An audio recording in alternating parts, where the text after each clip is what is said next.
Hi there. Thanks for joining us on another episode of Jamaica Magazine. I am Theodore Henry, your host for the next half hour. It's the start of the week in which we raise awareness on a mineral compound that lifts the taste of most foods and maintains fluid levels in the body, but if not used in moderation, may lead to hypertension, heart disease, or stroke. We're talking about Salt Awareness Week that's being observed under the theme, Shake the Habit. Remember, too much of a good thing won't be good for long, so shake the habit, reduce the salt. What a way you're full of roots and culture. That was in Jamaica 60. Jamaica 60? What a piece of news, Miss Matty. I feel like my heart going bust up. Just in, the island of Jamaica is on the verge of celebrating its 60th year of independence. A whole way of celebrating it.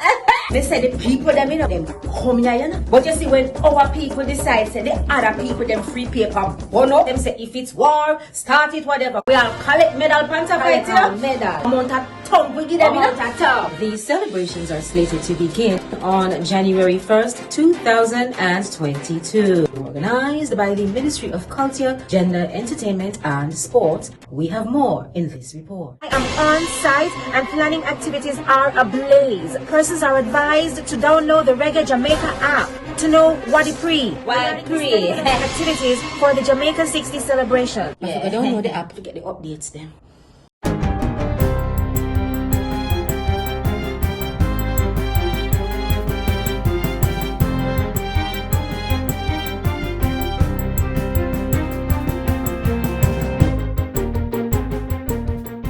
Good day, I'm Stephen McHugh, and this is your JIS News for Monday, March 14, 2022.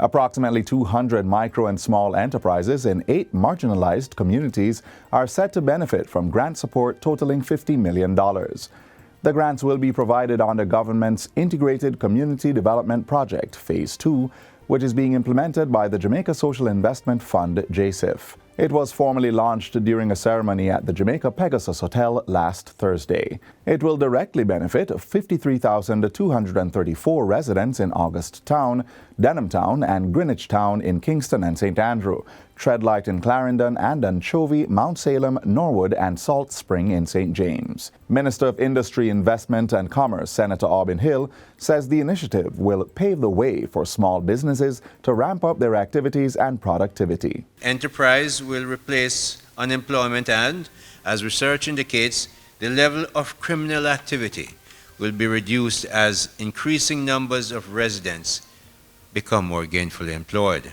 Areas such as small-scale manufacturing, agriculture, agro-processing, fashion and beauty care, furniture making and upholstery, and entertainment will be given priority. Under the initiative, selected enterprises and entrepreneurs can also receive up to $400,000 in equipment support and will have access to business development training and registration. Small farmers from the Short Hill community in St. Elizabeth have received a major boost to their agricultural operations through the donation of 50 water storage tanks. The 650-gallon tanks, which included features for drip irrigation, were provided by the Tourism Enhancement Fund, TEF. The donation forms part of a $4 million 3-month training and support initiative for farmers to enhance their ability to supply the tourism sector.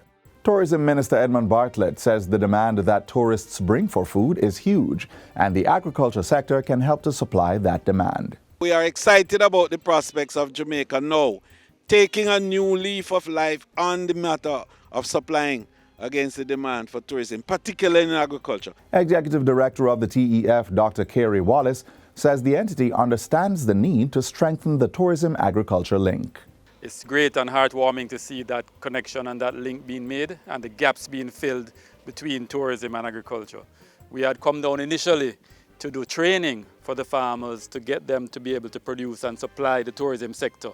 And we then realized the gap that they had in the need for the water tanks. And then in that response, being so responsive, we said, let's get water tanks as well. Prime Minister Andrew Holness says government will be scaling up the new social housing program, NSHP, to provide 10 units per constituency starting in the 2023-2024 fiscal year. That's double the 5 units currently being provided across the island's 63 constituencies annually. Mr. Holness says the NSHP will be utilizing $500 million in the 2022-23 budget to provide 315 houses to families. Plans are also advanced to scale up the program through private sector support. We have gotten some indication that persons want the help from the private sector. We are working out that modality. We have gotten some support from the NHT, and we'll see how that works. So we're targeting to have about $2 billion of resources eventually that will be just focused on treating with housing situations like Miss Mary, Young Delano, and others that we see from time to time. Prime Minister Holness was speaking on Friday as he handed over a $2.8 million one-bedroom unit to 83-year-old Mary Gentles at Miketown in northwest Manchester. A facility is being built in St. Thomas for adolescents to access a range of clinical, educational, and social services in a safe environment. Ground was recently broken for the Teen Hub, which will be situated on Church Street in Morant Bay. It's being established at a cost of $200,000 through the Spotlight Initiative, which involves the Government of Jamaica, the European Union, and the United Nations system in Jamaica. The Teen Hub will offer mental health screening, counseling and referrals, reproductive health services, HIV testing and counseling, pregnancy tests, assistance with homework and school-based assessments, skills training and health fairs, among other services. We believe that the Teen Hub in St. Thomas is strategically placed to empower young people in their decision-making skills with a plethora of services that will be offered here. The St. Thomas facility will model the first teen hub that was opened at the Halfway Tree Transport Centre in St. Andrew in 2017. In 2019, 7,000 adolescents accessed skills-based mental health, career guidance, HIV and pregnancy prevention education at the Halfway Tree Teen Hub, and 879 received HIV counseling and testing. In 2021, approximately 3,350 young persons accessed services at the facility. And finally, late former Cabinet Minister and Member of Parliament Dr. Paul Douglas Robertson has been eulogized as a decent gentleman and patriot who served the country with kindness and integrity. Dr. Robertson was born on July 7, 1946, and he died on February 19, 2022. He fathered 2 daughters. Members of government and the opposition, along with family, friends, and well-wishers, attended his official funeral on Saturday at the University Chapel in St. Andrew.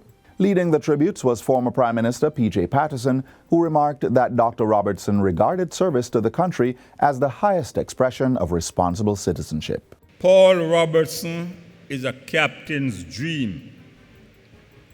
He's a model team player. He's loyal, absolutely reliable, and multifaceted. No one could be more devoted to the building of one Jamaica, where the people are masters in their own land and dedicated to uplifting the work and living standards of the poor, the underprivileged, and the oppressed. Dr. Robertson served as Member of Parliament for St. Catharines South East from 1993 to 2007. Prior to that, he was Leader of Government Business in the Senate. As a government minister, he served in the portfolios of Information and Culture, Foreign Affairs and Foreign Trade, the Public Service, Industry, Investment and Commerce, and Development. And that's it for JIS News Today. I'm Stephen McHugh. Thanks for watching.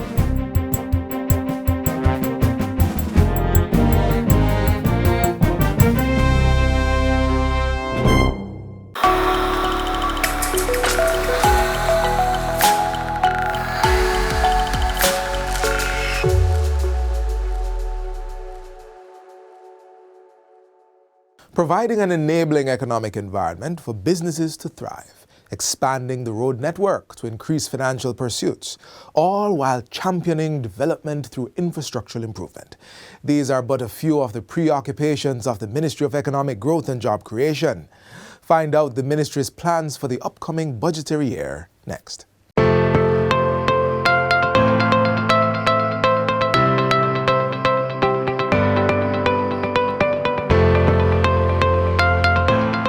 Jamaica, the place of choice to live, work, raise families, and do business.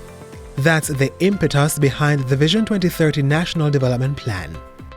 With that singular mission in mind, the Ministry of Economic Growth and Job Creation in the 2022-23 financial year will contribute to achieving 2 of the 4 national goals crafted to ensure that Jamaica's economy is prosperous and the country has a healthy natural environment.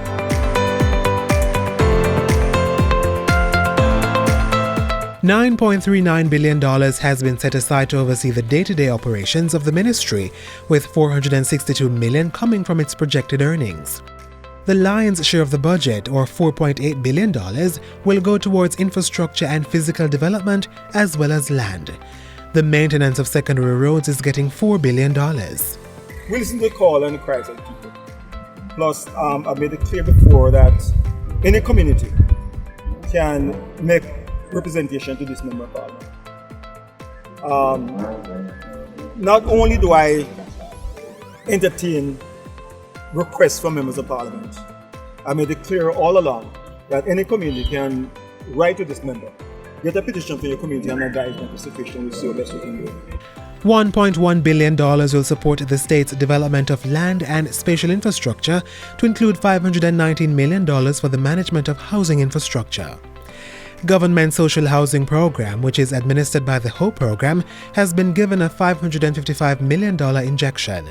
We believe that good housing, good shelter is a right, and we are going to do everything in our powers to ensure that you can benefit from one of these shelter solutions.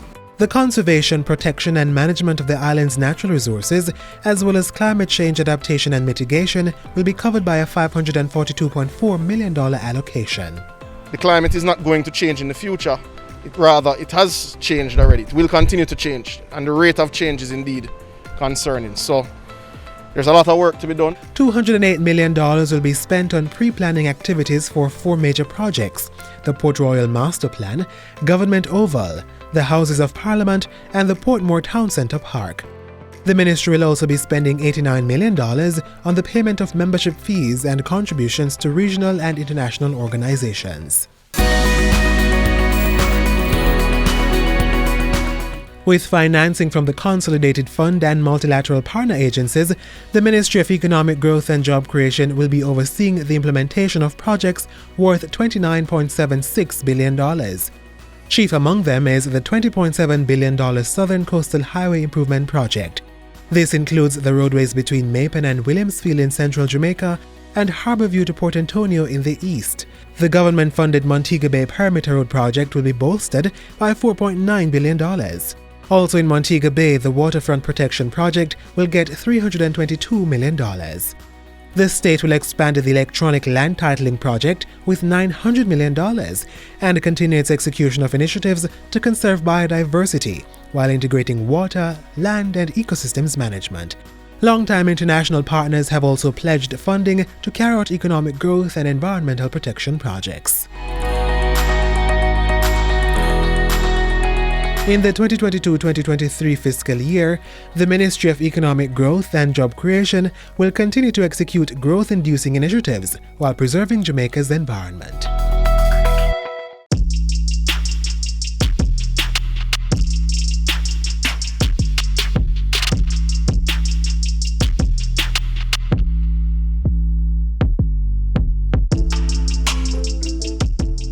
The travel file application was created by the Transport Authority for the protection of the commuting public. Please download the travel file application on the Google Play Store or the Apple iOS Store. Once you download the application, put in your phone number, register the application under your phone number, and then you'll be able to verify the license plate that you're going in. Once you verify the license plate and the information of the vehicle, you will then be able to share that trip of the vehicle that you're in. And if there is difficulty on the trip, you then will be able to push a panic button and share your location with others as well. Download the application, give us our feedback at customerservice@ta.org.jm. Don't forget, it's free to download, free to use. In 2021, more than 400 persons lost their lives on our nation's roads, 9 of whom were children. In addition to the public education campaign being undertaken by the National Road Safety Unit, government, with help from its international partners, recently spent $14 million to create a safe road environment for one St. James-based school. Take a look.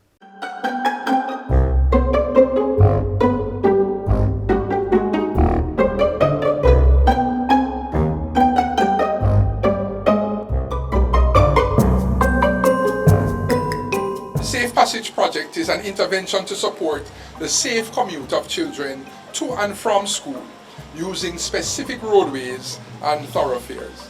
Road safety is a national cause for concern, as hundreds of Jamaicans, including children, have lost their lives annually due to road accidents. The police and citizens do welcome the Safe Passage Project. This project is not only beneficial to our youngsters, but by extension, the community. The project has already been implemented in 8 schools across Jamaica under the first phase of the Integrated Community Development Project, ICDP, which was funded by the World Bank. And building on the success of Phase 1, the Safe Passages Project is now being implemented under the Government of Jamaica's ICDP-2 project in 5 communities: Salt Spring and Anchovy in St. James, Treadlight in Clarendon, Greenwich Town in Kingston, and August Town in St. Andrew. 3 of these safe passages, including within Salt Spring, are Government of Jamaica targets under the EU's Citizen Security Program for financial year 2021-22. We are here in this ceremony to hand over a safe passage.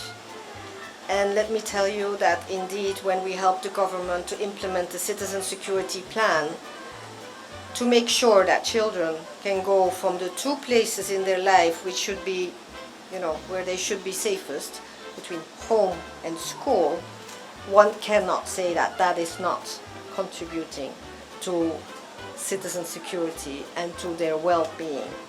So I'm extremely happy to see that we have included interventions like this in our support. It is not just a road safety project, it's a community project where everyone gets involved.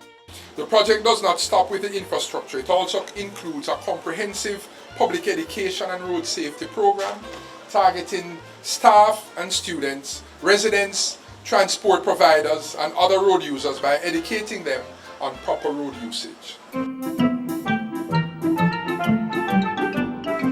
It is my hope that this Safe Passage project will attract other stakeholders to build on this foundation. We now have pretty sidewalks and guardrails. No car can bounce we down, cause we not in a them way.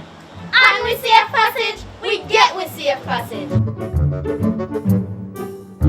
This safe passage in Salt Spring boasts all the features which have become synonymous with the project. At a cost of $14 million, 400 meters of sidewalk was constructed with safety guardrails. School traffic signs were installed already, and the pedestrian crossing was put in place. Additionally, 2 bus sheds were constructed. The school fencing was rehabilitated and replaced with a block wall structure, decorated with murals depicting messages on road safety. It is my hope that this Safe Passage program will have the outcome of providing safe commute for students, staff, and other pedestrians in partnership with the wider community and other stakeholders.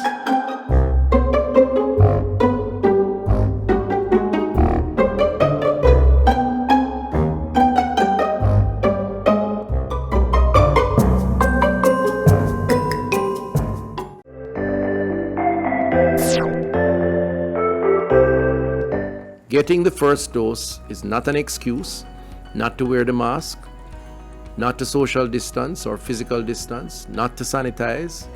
Getting the first dose is not justification for deciding that you're going to resume the parties, the gatherings beyond the limits that have been established. The journey is to observe the protocols, take the second dose when it is time, and then we will resume some semblance of normalcy once we achieve herd immunity.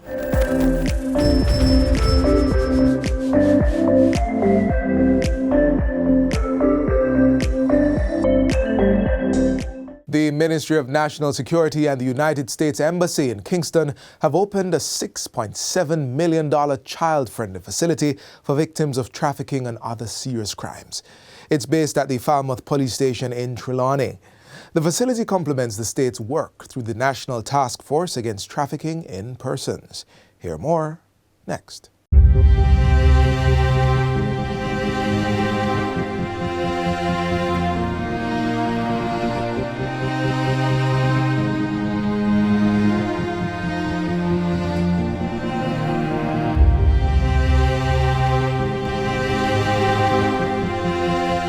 Sometimes when persons hear trafficking, they think about sexual exploitation.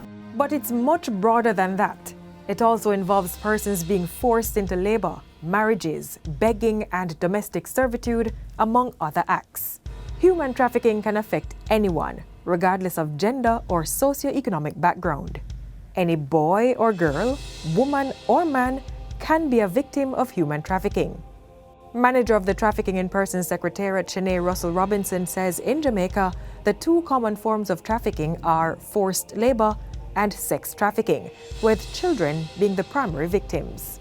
Our victim mainly, sadly so, has been mostly children, meaning persons under the age of 18 years old, has been our main victims of trafficking in persons in Jamaica, as well as most of our victims are local persons, and perhaps a little over 60% are locals, and the rest is international or non-national victims. The Jamaica Constabulary Force, JCF, says it has taken note of a worrying trend where a family member, parent, or guardian is the trafficker or the one who sells a child to a third-party trafficker.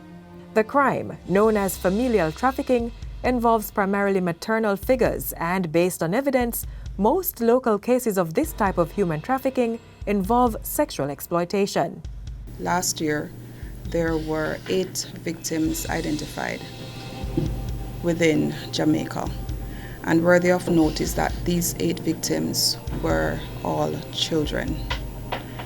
This is a troubling trend.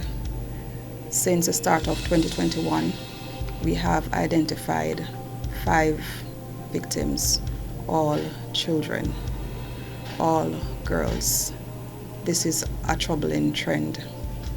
Another trend that we are seeing, it's developing, is that women who are supposed to be the parents of or the guardians of these children are the ones who are seemingly seeking to exploit them. Detective Inspector Gordon says a mother was arrested and charged last year for exploitation of her daughter. Another mother was arrested and charged in June 2021 for a similar offense, with other investigations currently underway against parents or guardians of children who have told the authorities that they were exploited. The Ministry of National Security, through the National Task Force Against Trafficking in Persons, has been raising awareness of these activities as part of efforts to curtail human trafficking in the country and sensitize the public about what the crime looks like. The nature of human trafficking is that it continues to evolve, and it is not something that is easily, the concept of it is not easily grasped. But the basic knowledge of human trafficking, persons tend to believe that certain activities are acceptable, and because of this, they do not report. Persons tend to believe that human trafficking must involve transportation.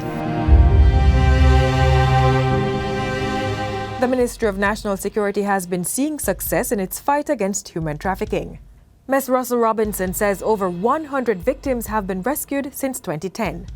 In addition, 8 traffickers were convicted within the courts. Judges have also been trained in the laws and procedures of the Trafficking in Persons Prevention, Suppression and Punishment Act. The Act was also amended in 2013, 2018, and just recently, 2021. So these are measures that we have been put in place to ensure that Jamaica is aligned with international best practices and to ensure that we are keeping abreast of the changing times, because traffickers are also constantly evolving their methods. Ms. Russell Robinson says while the mandate of the task force is to catch perpetrators, the focus is also to protect victims of trafficking, as well as carry out measures to reduce such incidents locally. A critical aspect of the NATFATIP's mandate is the reintegration of victims into society. The support is a priority based on the psychological impact of the ordeal on victims. After you've come out of a life of trafficking in persons, you are devastated, you are traumatized, and you will need the assistance of persons as well as your family members and government and other stakeholders to assist you in getting back to a normal life. Systems in place to offer assistance include a government-operated shelter for victims of trafficking, a reintegration program, assistance with educational expenses and job opportunities, as well as training and other extracurricular skills. There is also assistance with immigration documents such as passport and other forms of ID if the victim is a non-national. This is in addition to psychosocial counseling by the Victim Services Division of the Ministry of Justice and the Child Protection and Family Services Agency. This is long-term counseling, so it's not just counseling for a short term, because some victims, they suffer from post-traumatic stress disorder and a whole host of other medical conditions. So we offer those services to help them to cope within society. And most importantly, depending on the circumstances that would have led them into a life of trafficking, we want to ensure that we prevent them from getting back into those circumstances. In July 2021, the ministry commemorated World Day Against Trafficking in Persons with a focus on hearing from victims. Ms. Russell Robinson says survivors are key stakeholders in the fight against human trafficking. Their experiences, she says, play a critical role in establishing effective measures to prevent the crime, as well as to identify and rescue victims and provide the support needed for their rehabilitation. It's best to get first-hand information from victims on how we can assist them and if our guidelines and policies in place are up to standard and efficient to assist victims. With all hands on deck, we can fight human trafficking.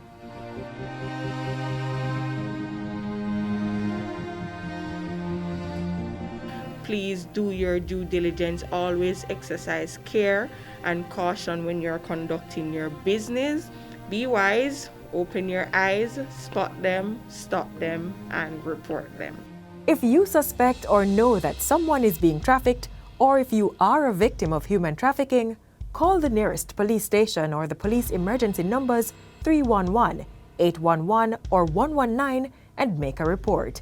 You may also send an email to tip.ocid@jcf.gov.jm or call the Counterterrorism and Organized Crime CTOC at 876-967-1389.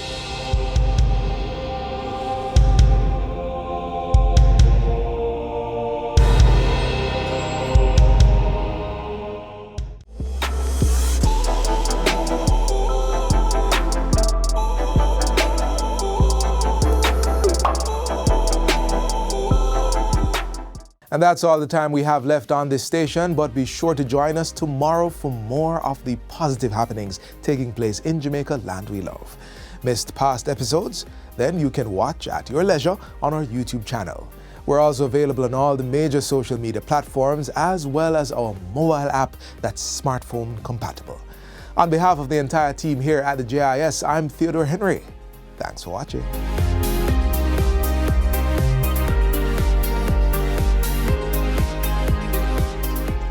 This has been a production of the Jamaica Information Service, the voice of Jamaica.